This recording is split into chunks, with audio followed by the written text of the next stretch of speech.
Bienvenue. Aujourd'hui, on plonge dans un sujet qui, je pense, concerne énormément de monde en Suisse. Comment on fait concrètement pour remplacer son vieux chauffage à mazout ou à gaz?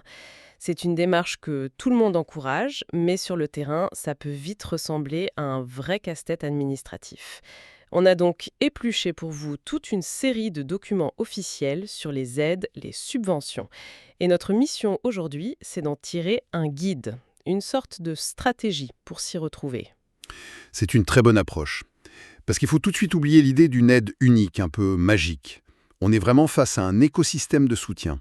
Et la première chose à comprendre, c'est qu'il y a, disons, deux grandes portes d'entrée pour le financement. Deux portes. Oui, la porte A, c'est le système public, celui qui est géré par les cantons. C'est un chemin assez balisé, avec des aides de base, parfois des bonus. Et puis il y a la porte B. C'est une alternative privée, la prime climat. Et là, c'est un ticket unique, un peu tout ou rien. Ah, et le point crucial, j'imagine. Le point crucial, c'est qu'on ne peut pas passer par les deux portes en même temps. Il faut choisir. Et ça conditionne toute la stratégie. D'accord, le décor est planté. C'est un choix stratégique à faire dès le départ. Alors, par où on commence? La logique voudrait qu'on cherche d'abord à s'informer, non? Et justement, nos sources parlent beaucoup d'un programme qui semble fait pour ça. Chauffer renouvelable. Exactement. C'est la toute première étape. Ce qui m'interpelle, c'est la promesse. Un conseil à domicile gratuit et sans engagement. Franchement, ça sonne presque trop beau pour être vrai. Il est où le piège? Eh bien, il n'y a pas vraiment de piège. C'est accessible parce que c'est financé par Suisse Énergie, l'organe national. C'est ce qui explique la gratuité. Le seul piège, si on veut, ce serait de confondre le rapport qu'on reçoit avec un devis. Ça n'en est pas un. C'est une feuille de route. Une feuille de route, d'accord. Oui, le fonctionnement est très simple. Un expert ou une experte se déplace, ce n'est pas juste un appel. Sur place, cette personne va tout analyser. L'âge de la chaudière, bien sûr, mais aussi l'isolation, l'état des fenêtres, les habitudes de consommation. C'est donc une analyse complète du bâtiment. Voilà. Pensez à une situation typique. Un couple hérite de la maison des grands-parents, une bâtisse des années 70, avec une vieille chaudière au mazout qui consomme énormément. Ils sont perdus. Oui, je vois très bien. Pour eux, ce conseil, c'est une bouée de sauvetage. En 1 heure, ils passent du brouillard total à un plan d'action. Des options claires, une estimation des coûts, des économies et surtout une première idée des subventions qu'ils pourraient toucher. C'est un décodeur en fait. C'est beaucoup plus clair. C'est un diagnostic qui donne déjà les clés pour le financement. Mais j'imagine qu'il y a des conditions. Qui peut en bénéficier? Absolument. Ce n'est pas pour tout le monde. Les critères sont assez précis. D'abord, ça vise surtout les maisons individuelles et les petits immeubles, jusqu'à 6 logements. D'accord. Certains bâtiments commerciaux sont aussi éligibles, mais seulement pour des petites installations. Et ensuite, le point le plus important, le chauffage doit avoir en général plus de 10 ans. On ne va pas donner un conseil pour remplacer une chaudière presque neuve. Logique. Et le dernier critère, c'est la règle d'or, celle qu'il faut retenir. On fait la demande pour ce conseil avant de commencer quoi que ce soit, avant même de demander des devis. C'est la case départ. Obligatoire. Donc, si je résume, c'est un petit investissement en temps pour un retour maximal. Une stratégie. C'est la boussole pour la suite du voyage. C'est exactement ça. Bon, une fois qu'on a la boussole, il faut le financement. Et là, on arrive au poids lourd du système, le fameux programme bâtiment. Notre porta. Exactement. C'est le pilier du soutien public. Une initiative de la Confédération et des cantons. La majorité des fonds vient de là.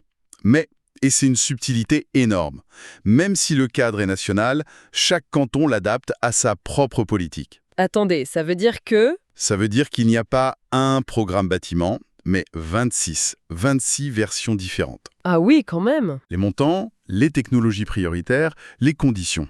Tout peut changer d'un canton à l'autre.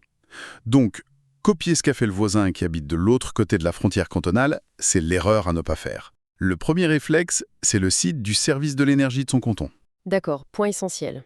Et concrètement, ce programme, qu'est-ce qu'il finance? Juste le changement de chaudière? Non, c'est bien plus large. Le programme a une vision globale. Il soutient ce qu'on appelle l'enveloppe du bâtiment. L'enveloppe? L'isolation de la façade, de la toiture, le remplacement des fenêtres, tout ce qui rend la maison moins énergivore.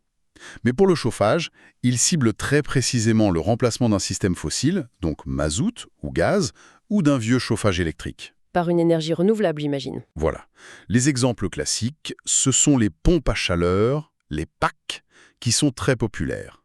Il y a aussi les chauffages au bois, ou encore, dans certaines zones, le raccordement à un réseau de chauffage à distance. D'accord. C'est donc le chemin principal. Mais je suppose qu'il y a des choses-trappes, des règles à suivre? Il y en a une, surtout, un commandement absolu gravé dans le marbre. Toute demande de subvention doit être déposée et, j'insiste, approuvée par écrit avant le début des travaux. Avant le moindre coup de pelle? Avant tout, commander le matériel, signer le contrat avec l'installateur, avant d'avoir le feu vert écrit, c'est un refus automatique. Il n'y a aucune exception, aucune pitié. La patience, c'est la première qualité du rénovateur. Le message est très clair, jamais de précipitation. Donc on a cette route cantonale, la porte A, mais nos documents parlent aussi d'autres options. Il y a d'abord le programme d'impulsion. Le nom suggère quelque chose de temporaire. C'est tout à fait ça.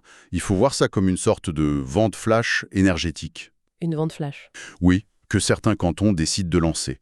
Ce n'est ni permanent, ni disponible partout. C'est un coup de pouce en plus, limité dans le temps ou par un budget. Une fois que l'enveloppe est vide, le programme s'arrête. Et il vise souvent des cas très spécifiques. Par exemple, le canton veut accélérer le remplacement des chauffages dans les grands immeubles ou éradiquer les vieux chauffages électriques. C'est très ciblé. C'est un boost ponctuel donc. Une offre spéciale à surveiller.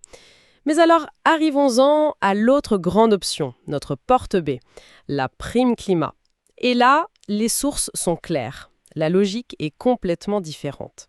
Radical même. Et c'est là que se fait le choix le plus important. On ne peut pas cumuler. C'est soit le système cantonal, soit la prime climat. On ne peut pas prendre un peu des deux. Et qu'est-ce qui la rend si différente? Son mode de calcul. Le montant de l'aide n'est pas un forfait, ce n'est pas un pourcentage des travaux. Il est calculé sur la base de votre consommation passée d'énergie fossile. Pardon? On regarde combien de litres de mazout ou de mètres cubes de gaz la maison a brûlé, en moyenne ces dernières années.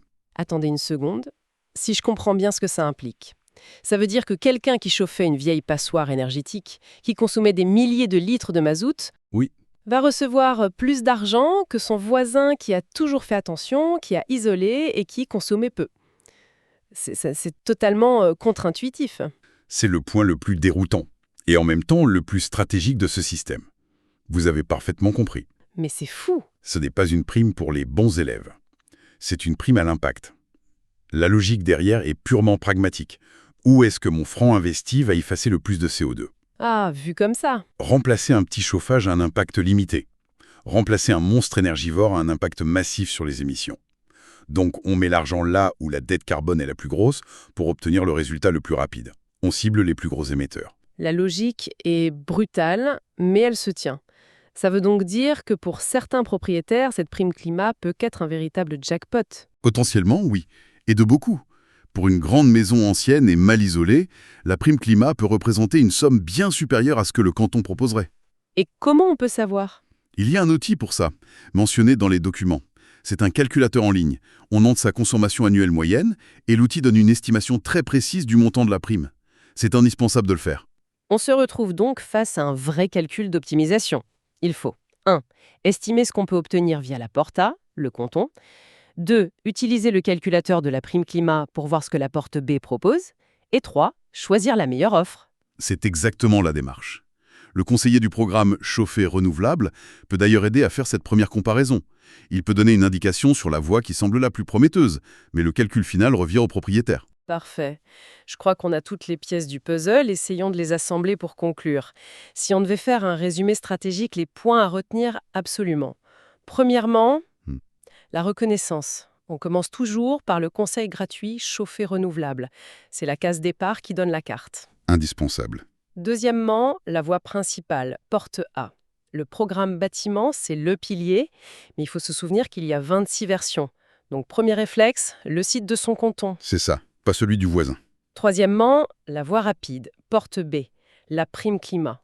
Alternative puissante mais exclusive. Son calcul est un pari du gros pollueur. Plus on consommait avant, plus on touche. Il faut absolument utiliser le calculateur en ligne. Le calcul est la clé. Et enfin, le commandement suprême, la règle d'or qui vaut pour tout le monde, ne jamais, au grand jamais, commencer le moindre travail avant d'avoir l'approbation écrite. La précipitation, c'est l'annulation garantie. C'est une synthèse parfaite. Et si on prend un peu de hauteur, on voit que cette complexité, en fait, c'est une boîte à outils assez sophistiquée. Le système n'est pas rigide.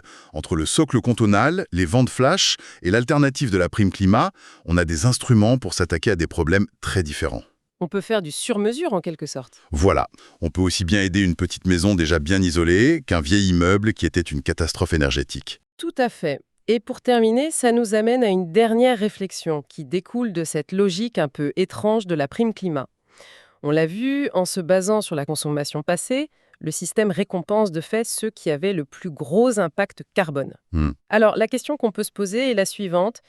En subventionnant le rachat des plus grosses dettes carbone, est-ce que ce système est le summum du pragmatisme climatique, la manière la plus efficace de réduire les émissions, ou est-ce qu'il envoie un signal social un peu particulier, ou pour une fois ça paye de ne pas avoir été le premier de la classe en écologie?